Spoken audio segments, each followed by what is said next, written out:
ఎవరైనా సరే వేరే వాళ్ళ భూములు కొట్టేస్తే కబ్జా చేస్తే అలాంటి వారిపైన చాలా కఠినంగా ఉంటాం. భూ ఆక్రమణ చేసిన, బలవంతంగా బెదిరించి లాగేసుకున్న, మోసం చేసి లాగేసుకున్న కొత్త చట్టం వర్తిస్తుంది. 6 సంవత్సరాల నుంచి 17 సంవత్సరాల వరకు జైల్లో పెట్టి అధికారం ఇచ్చాం. ఒకసారి ఎవరైనా సరే తప్పు చేస్తే వాళ్ళకు పీడీ యాక్ట్ కింద జైలుకు పంపించే హక్కు ఈ చట్టం కింద తీసుకొచ్చాం. గ్రామీణ ప్రాంతాల్లో, పట్టణ ప్రాంతాల్లో ఎక్కడ భూ కబ్జా జరిగినా ఆ భూ కబ్జా చేసిన వాళ్ళు జైల్లో పెట్టడమే కాకుండా ఎంత విలువ ఉంటుందో అంత విలువ చేసి ఫైన్ కూడా వేస్తున్నాం. ఒక పక్క ఫైన్ వేస్తాం, ఒక పక్క జైల్లో పెడతాం, ఒక పక్క ప్రభుత్వం ప్రూవ్ చేసుకోవడం కాదు, అది కబ్జా చెయ్యలేదని ప్రూవ్ చేసుకునే బాధ్యత కబ్జా చేసిన వాడికే పెడుతున్నాం. కాబట్టి వాళ్ళందరూ గుర్తుపెట్టుకోవాల్సిన అవసరం ఉంది.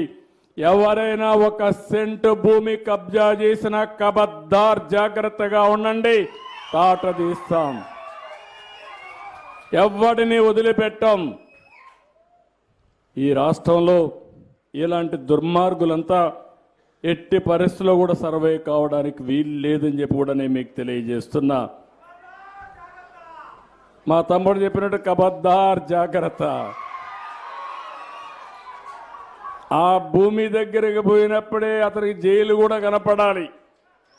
ఈ భూమి దగ్గరికి వస్తున్నాం, రేపు మళ్ళా జైలుకు పోవస్తుందని భయపడితే ఆ భూమి దగ్గరకు వచ్చే పరిస్థితి కూడా ఉండదు. ఆ విషయం వీళ్ళు గుర్తుపెట్టుకోవాల్సిన అవసరం ఉంది. ఎందుకంటే ఈరోజు నేను చూశాను, దగ్గర 16,816 గ్రామాలకు గాను 6,698 గ్రామాల్లో రీసర్వే చేశారు. ఆ రీసర్వే చేసి దగ్గర 2,79,148 మంది ఫిర్యాదులు చేశారు. ఈ రీసర్వే తప్పుడు సర్వే జరిగింది. ఇప్పుడు కూడా ఇక్కడ ఒక 2 ఇచ్చారు.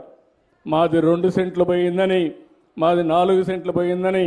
మా వాళ్ళు అంటున్నారు 2 సెంట్లు 4 సెంట్లకి మళ్ళా రీసర్వే చేయలేము, లేకపోతే ఇది సమస్య పరిష్కారం చేయలేము అంటున్నారు. కానీ సానుకూలంగా ఆలోచించి ఏదో ఒక విధంగా ఆ సమస్య పరిష్కారం చేయడానికి కూడా మేము ప్రయత్నం చేస్తామని చెప్పి కూడా నేను మీకు తెలియజేసుకుంటున్నా. ఈరోజు మీరు చూసినప్పుడు 33 రోజుల పాటు ఈ సదస్సులు పెడుతున్నాం. ఈ సదస్సుల్లో నేను మా డిపార్ట్మెంట్కి ఒకటే కోరుతున్నా, ఎట్టి పరిస్థితుల్లో కూడా సమస్యలు పరిష్కారం చేసే బాధ్యత మనం తీసుకోవాలి. ఒకసారి 6 నెలలు పడుతుందా, సంవత్సరం పడుతుందా, మా రెవెన్యూ మినిస్టర్ గారికి చెప్తున్నా, నేను కూడా వదిలిపెట్టిన మళ్ళీ వస్తూ ఉంటా. నా దగ్గరికి ఒక్క పిటిషన్ కూడా రాని రోజున మీరు సమర్థవంతంగా డిపార్ట్మెంట్ రన్ చేసినట్టు.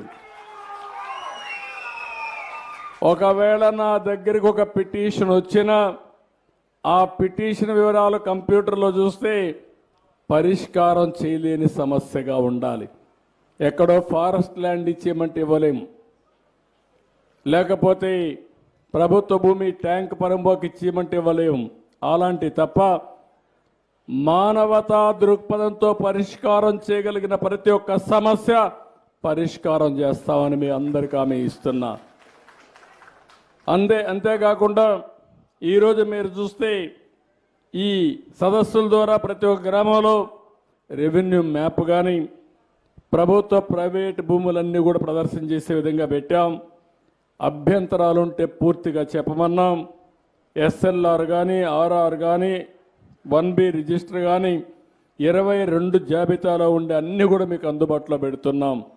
టోటల్గా ట్రాన్స్పరెంట్గా పెడతాం. మీరు చెప్పింది ఓపిక్గా వింటాం. సమస్య పరిష్కారం చేయగలిగితే ఈరోజు మీరు చూస్తారు, ఇక్కడికి వచ్చారు, కొన్ని విషయాలు చెప్పారు. నేను ఇది అవుతాను, ఆ సమస్యలు ఏ విధంగా పరిష్కారం చేయాలని చెప్తాను. అవి చేసి అవసరమైతే చట్టాన్ని మార్పు తీసుకొచ్చి కేబినెట్ కూడా తీసుకొచ్చి మీ సమస్యను పూర్తిగా పరిష్కారం చేసే బాధ్యత తీసుకుంటాం.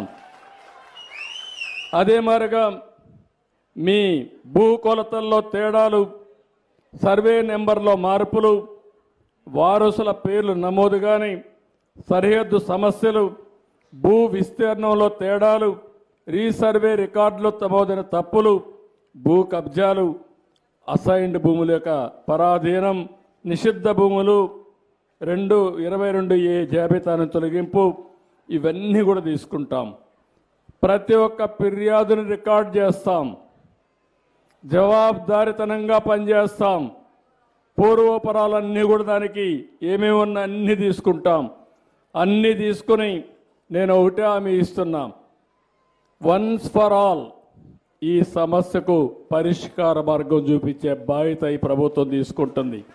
శాశ్వతంగా పరిష్కారం చేస్తాం. ఒకసారి ఆ రికార్డులు అప్డేట్ అయిన తర్వాత మీకందరికి కూడా మళ్ళీ పట్టాదారు పాస్ పుస్తకాలు ఇస్తాం. సర్వే కూడా పూర్తి చేస్తాం. ఆ సర్వే పూర్తి చేయడమే కాకుండా మీ పట్టాదారు పాస్కోలో QR కోడ్ కూడా పెట్టి మీరు మీ యొక్క భూమి మీ పేరుతో ఉందో లేదో చూసుకునేట్టుగా వసతి ఏర్పాటు చేస్తాం. అది చూసుకొని ఎక్కడ మీ భూమి ఉందో ఆ భూమి దగ్గరికి నేరుగా పోయేట్టుగా జియో ట్యాగింగ్ కూడా చేసి మీ భూమి దగ్గర మీరు పోయే పరిస్థితి వస్తుంది.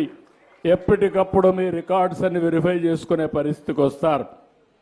ఇవన్నీ కూడా ఒక నిర్దిష్టమైన కాల పరిమితి పెట్టుకొని ఇవన్నీ పూర్తి చేస్తాం. ఇప్పుడు టెక్నాలజీ కూడా వచ్చింది. టెక్నాలజీలో మీరు చూస్తే జియో ట్యాగింగ్ చేస్తే ఇప్పుడు ఈ ఇల్లు ఇక్కడ ఉందంటే పలానాళ్ళ పేరుతో ఉందంటే నేను డ్రోన్ ద్వారా మీకు మెడిసిన్ కావాలంటే మందులు కావాలంటే మీ ఇంటి మీదకే పంపించే పరిస్థితికి వస్తుంది. అలాంటి టెక్నాలజీస్ వచ్చేసాయి. మొన్న మీరు చూశారు బుడమేరు వరదల్లో నేరుగా కింద నుంచి పైకి పంపించాలంటే మా వల్ల కాకపోతే డ్రోన్ ఉపయోగించుకొని పైకి ఆహారం పంపించాం. ఇప్పుడు నేను మా ఇంటి దగ్గర నుంచి మీకు ఏదైనా అవసరమైతే పంపించాలంటే పలానా ఇంటికి పంపించాలంటే నేరుగా మీ ఇంటికి పంపించే ఏర్పాటు చేయడానికి కూడా సిద్ధపడుతున్నాం. టెక్నాలజీలో చాలా మార్పులు వచ్చాయి. నేను అందుకనే ఈరోజు చూశాను ప్యాడీ ప్రొక్యూర్మెంట్లో ఏదైతే ధాన్య సేకరణలో చాలా స్పష్టంగా ఎక్కడెక్కడ మీ పొలంలో మీ ధాన్యం ఉందా లేకుంటే తీసుకుపోయి ఇమ్మీడియట్గా ధాన్యం తేమ ఎంత ఉందో మాయిశ్చర్ టెస్ట్ చేశారా, టెస్ట్ చేసిన తర్వాత రైస్ మిల్కి వెళ్ళిందా, ఇవన్నీ కూడా ఐడెంటిఫై చేస్తూనే రైస్ మిల్లో మీ ధాన్యాన్ని మీరు అప్పచెప్పిన 2-3 గంటల్లో బ్యాంకులో మీ డబ్బులు వేస్తే నేరుగా అక్కడి నుంచి నేరుగా బ్యాంకు మీరు ఆ డబ్బులు తీసుకునే పరిస్థితి. బ్యాంకుకు కూడా పోయే పని లేదు. మీ ఫోన్లోనే పేటీఎం ఉంది, అక్కడి నుంచి ఆపరేట్ చేసుకోవచ్చు. ఎవరికి కావాలంటే వాళ్ళకి ట్రాన్స్ఫర్ చేసుకునే పరిస్థితి వస్తుంది.